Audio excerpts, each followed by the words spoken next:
So the shot was actually from Uluwatu. How did you find being in the water at Ulu's?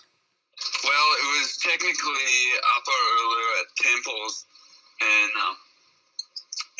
Temples is a place I haven't surfed for probably a few decades actually, and I remember going there with Andy Campbell, who was the pioneering surfer of shipstones in Tassie. He moved to Bali many decades ago, and when I would pass through there, I would always hang out with him, and he and I have the same interest in uncrowded, more kind of rogue waves. And so I remember back then having surfs with him at Doubling Up Temples, where it was just about to wash through from the outside peak thing there, the Bommy, and we would just be alone and surfing it without anyone, and it just felt like as girthy a wave as you could find in Indo, really, anywhere in Indo. But it was right under the nose of all the sort of hyper-touristic racetracks and quickly expanding Ulus and Ulu and Dreamlands and Padang, all that stuff going crazy. But then you just had this sort of beast of a wave just up the reef. And then I didn't go back to Bali really at all for the last few decades. Like, I feel like I really can't remember the last time I passed through there. So you're talking like early 2000s, something like that? Yeah, I reckon. Yeah, I really do. I think it's been that long. So always going further afield in Indo. Anyway, last year, after having our boy not getting back up to Indonesia at all for probably 5, we had the opportunity to go there and then on to Sumba and meet some friends and stuff. And so we just spent a few days in Bali up at the villas there, like most people seem to do these days, if you're lucky to get in there. And it was just classic, man. It was probably the first bigger swell of the season, and all the kind of crew who lived there and loved Temples actually went running up to G-Land and, I don't know, everywhere else in the island chain. And so I actually got to surf Temples completely alone, like I did decades ago, and it was just like nothing had ever changed. And so I had to surf there for one whole day and another day where no one came out, and it was just amazing. I felt so tripped out by the time warp that I was having, and looking down the line, there was probably 100 people out at racetrack, and no one there at Temples. So that was really just a funny experience in terms of feeling what I felt many years ago there, and just seeing what a beast of a wave that wave can be when the right ones sort of roll in and nearly cap from the outer reefs but don't, and then they just double up on that ledge, and every bit as thick as you'd want a wave there to be. And then also I only took one board, so I took a flax wrapped Gary McNeil 6'3"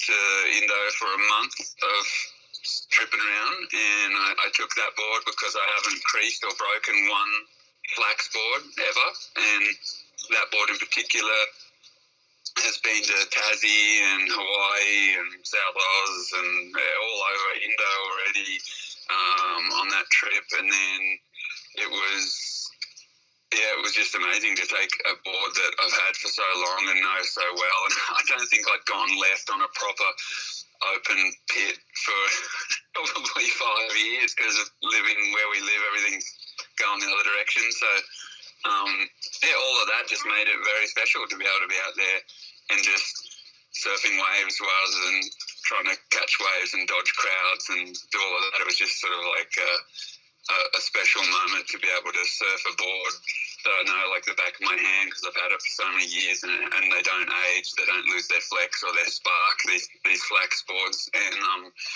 knew I could get blown up and pull into anything and the board wouldn't break. So pretty much all of that meant that that little window was so special for me anyway. It was really, really special. So it's actually really cool to now see that Nathan took a photo and that you guys have run it as the cover.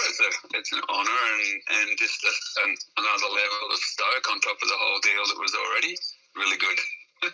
Yeah, it's nice to have the memory crystallised.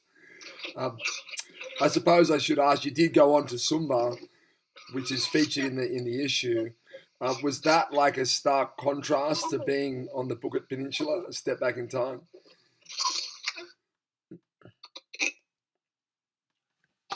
Like just a really special place where Western influence has not really run rampant yet, and for whatever reasons, local people are really good at, I guess, discerning the people who come with big ideas and who they let in and who they don't let in. You got Nihiwatu and you got a couple sort of semi-homestay places to stay, but there's no restaurants and there's no gimmick shops or anything like that. It's very, very different, and then also just the waves are really different. It's less predictable. It's less perfect. It kind of feels like the Hawaii of Indo in some ways. It's a bit more rogue and not sort of faint-hearted, I guess.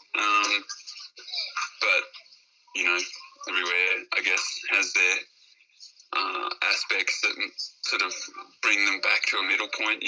Bali's incredible surf and consistency and all that, but then you've got a lot of people and all the other pressures, and then you go somewhere like Stumba and there's no sort of human traffic and human craziness, but then the waves aren't as perfect and reliable, so I guess it all sort of evens out in the middle somewhere along the line.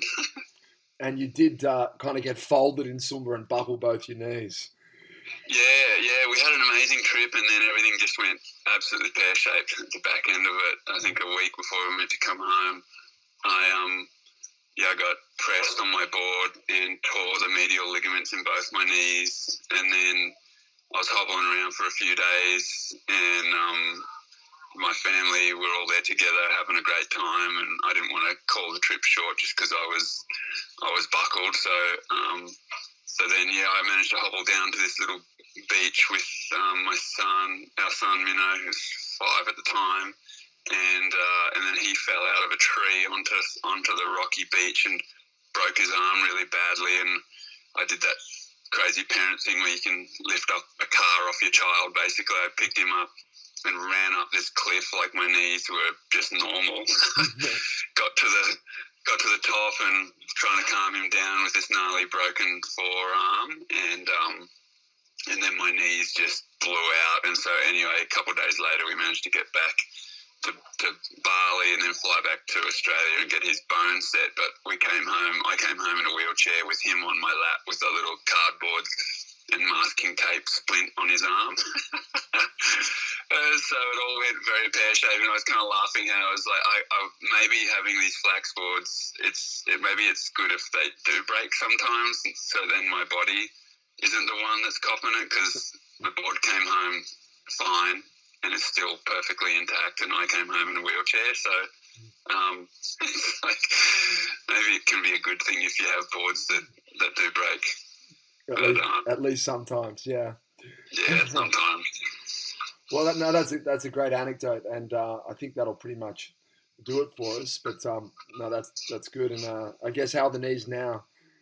Great, man, 100%, and better actually. I've been just doing like a fair bit of sort of rehabby training stuff for my body in general, and feel like I've actually better for it. It's been one of those ones where I've learned more about how to look after my body and repair and all that kind of thing. So that's sort of clicked right in time for the last month or so of pumping waves that we've had in our area. It's just been sort of non-stop good surf, and it has come right at a good time where I can make the most of it. So I'm fucking stoked right now, actually.